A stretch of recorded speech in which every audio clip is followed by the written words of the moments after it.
Oke, baik. Assalamualaikum warahmatullahi wabarakatuh. Jumpa lagi dengan channel kami Alpha Beta. Di channel kita kali ini, kita akan membahas materi khusus matematika saja, baik untuk tingkat SD, SMP, maupun SMA. Dan untuk video kita kali ini, kita akan membahas materi, yaitu tentang cara menyederhanakan bentuk aljabar. Ini merupakan salah satu materi matematika untuk tingkat SMP. Nah, sebelum kita lanjut, jangan lupa klik tombol subscribe-nya, karena subscribe itu gratis, jadi buruan klik tombol subscribe-nya sekarang juga. Nah, sekarang langsung saja kita bahas contoh soalnya. Untuk soal yang pertama, sederhanakan bentuk aljabar berikut ini. X ditambah 7Y dikurang 4Z dikurang 12X ditambah 3Y ditambah 10Z. Perhatikan langkah-langkah penyelesaiannya. Ini sebenarnya sangat mudah sekali. Di mana langkah pertama tentunya kita kelompokkan terlebih dahulu yang sejenis. Yang parabel X sama-sama dengan parabel X. Yang parabel Y sama-sama dengan parabel Y. Dan parabel Z sama-sama dengan parabel Z. Dengan catatan, jangan lupa tanda di depan parabelnya jangan sampai salah. Oke, perhatikan di sini. Kita kelompokkan terlebih dahulu. Yang pertama X. Lalu cari lagi yang ada parabel X-nya, yaitu negatif 12X. Lanjut, apakah masih ada parabel X-nya? Ternyata tidak ada. Lanjut ke parabel Y lagi. Positif 7Y. Selanjutnya, kita cari kawannya yang ada parabel Y, yaitu positif 3Y. Selanjutnya, ke parabel Z lagi. Negatif 4Z. Kita cari parabel Z yang lainnya, yaitu positif 10Z.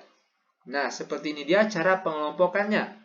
Sama-sama X, sama-sama Y, dan sama-sama Z. Selanjutnya baru kita operasikan. Perhatikan. X dikurang 12X. Ingat, di depan X ini sebenarnya ada angka 1, tapi dia tidak ditulis. Oke.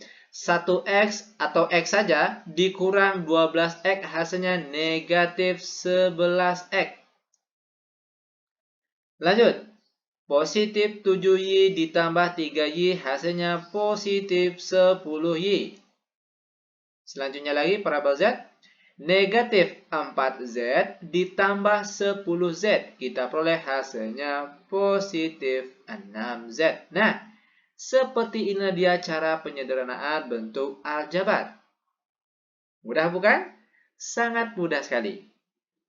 Oke, biar lebih paham, sekarang perhatikan contoh soal yang nomor 2. Cara pengerjaannya sama dengan soal yang nomor 1 tadi. Kita kelompokkan yang sejenis. Oke. Kalau untuk soal nomor 2 ada X kuadrat, lalu ada X saja. Maka terlebih dahulu ambil yang X kuadrat.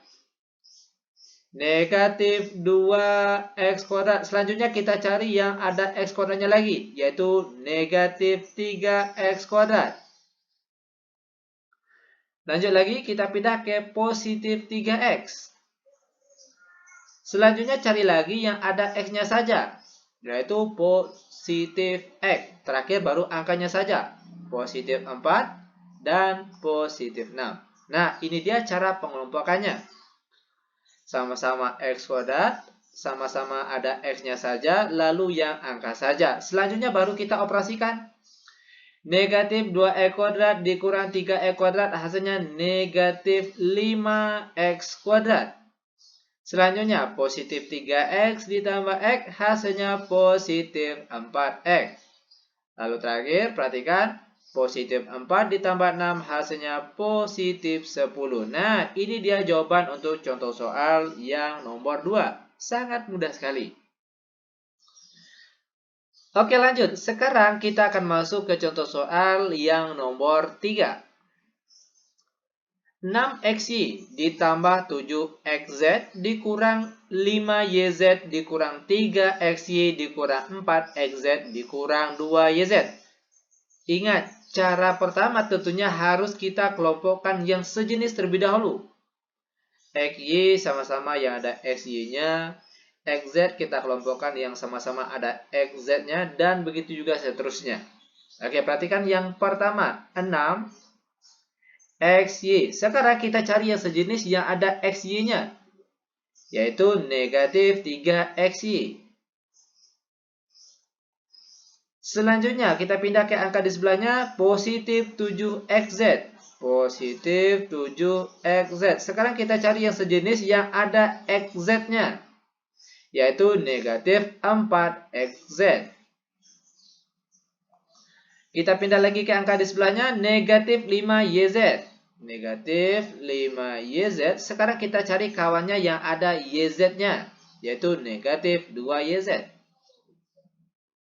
Nah, setelah kita kelompokkan, perhatikan yang sama-sama ada XY-nya, lalu sama-sama ada XZ-nya, lalu terakhir sama-sama YZ-nya. Setelah ini barulah kita operasikan, baik jumlah ataupun kita kurangkan.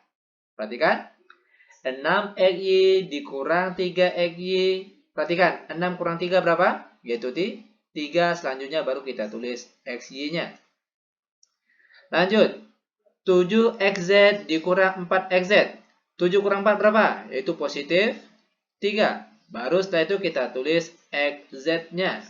Terakhir, perhatikan. Negatif 5YZ dikurang 2YZ.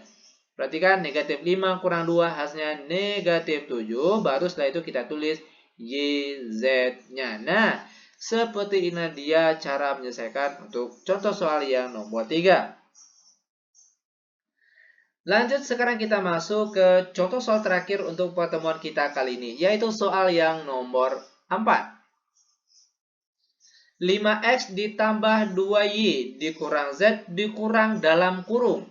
Negatif 10X ditambah 4Y ditambah 6Z sama dengan. Oke, nah kalau ketemu soal seperti ini yang ada tanda kurung besar seperti ini, maka cara penyelesaiannya kita hilangkan tanda kurungnya terlebih dahulu. Oke, perhatikan caranya. 5X ditambah 2Y dikurang Z. Perhatikan tandanya sini negatif. Oke, nah untuk negatif ini akan kita kalikan satu persatu ke angka di dalam kurung ini. Oke, nah perhatikan caranya. Negatif kali negatif 10X hasilnya positif 10X. Selanjutnya, negatif kali positif 4Y hasilnya negatif 4Y. Lalu selanjutnya lagi, negatif kali positif 6Z hasilnya negatif 6Z. Setelah kita hilangkan tanda kurungnya, langkah selanjutnya kita kelompokkan yang sejenis. Yang X sama-sama yang ada X-nya, yang Y sama-sama yang ada Y-nya, dan yang Z sama-sama yang ada Z-nya. Perhatikan yang pertama, 5X. Selanjutnya kita cari yang sejenis yang ada X-nya, yaitu positif 10X.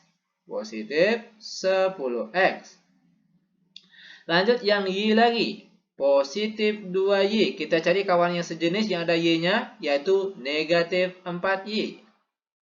Lanjut lagi negatif Z. Kawan di sebelahnya tentunya negatif 6Z. Nah, setelah kita kelompokkan yang sejenis, yang sama-sama ada X-nya, yang sama-sama ada Y-nya, dan juga yang sama-sama ada Z-nya, langkah selanjutnya barulah kita bisa mengoperasikannya, baik dijumlahkan ataupun dikurangkan. Perhatikan yang pertama, 5X ditambah 10X. Di mana kita peroleh hasilnya di sini berapa? Yaitu 15X. Selanjutnya, 2Y dikurang 4Y. Kita peroleh hasilnya berapa? Yaitu negatif 2Y.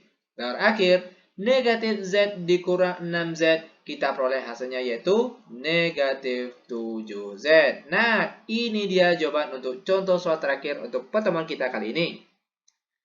Oke, demikian tutorial singkat kami. Semoga videonya bermanfaat. Lebih dan kurang kami mohon maaf. Kami tutup dengan Assalamualaikum warahmatullahi wabarakatuh.